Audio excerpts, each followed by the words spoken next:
does our current society, does the province of Quebec, does Canada have the necessary tools at the moment to relieve suffering and to provide a quote-unquote good and gentle death? Do we need to go this road? Do we need to go down this road of physician-assisted suicide? It's an excellent question, and I've asked that question myself often.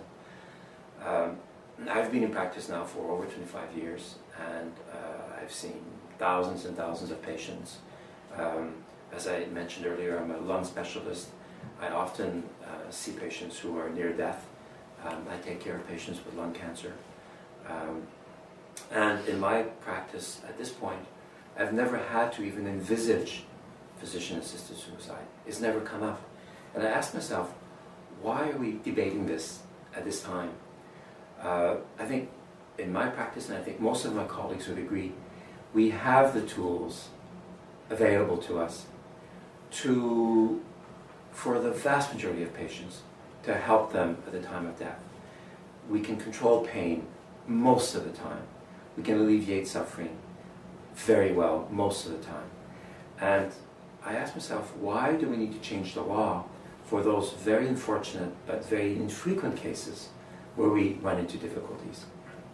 And there's something else that I find rather illogical or paradoxical. I've noticed that patients very often will, on one hand, will say, I want nature to take its course. I want you to help me not suffer at the time of death. And yet, sometimes patients will say, well, do everything possible to keep me alive. And you sort of feel like saying, well, you want to have a gentle death.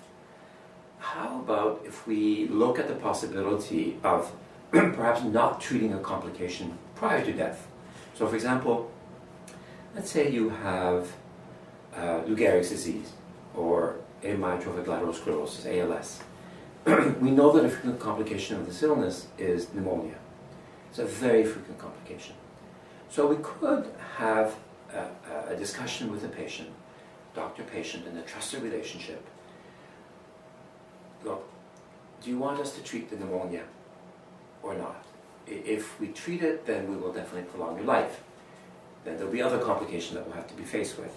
But if we don't treat it, it might provide an exit for you.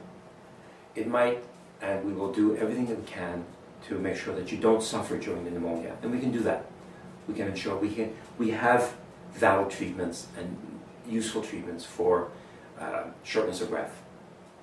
We can ensure that you do not suffer from the pneumonia. The pneumonia will probably cause your death, but we will have let nature take its course. Well, again, we have medications that can help dry the secretions.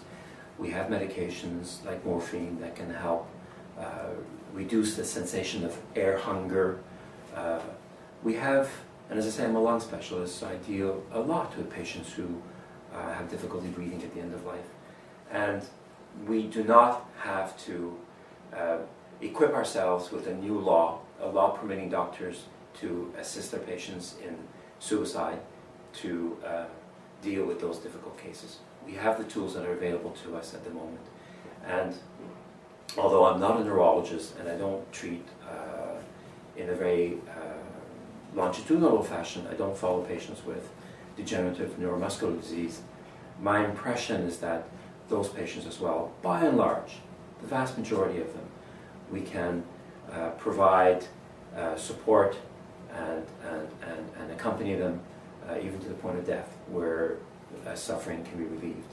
We don't need physician-assisted suicide as a new tool in our armamentarium. It's not necessary.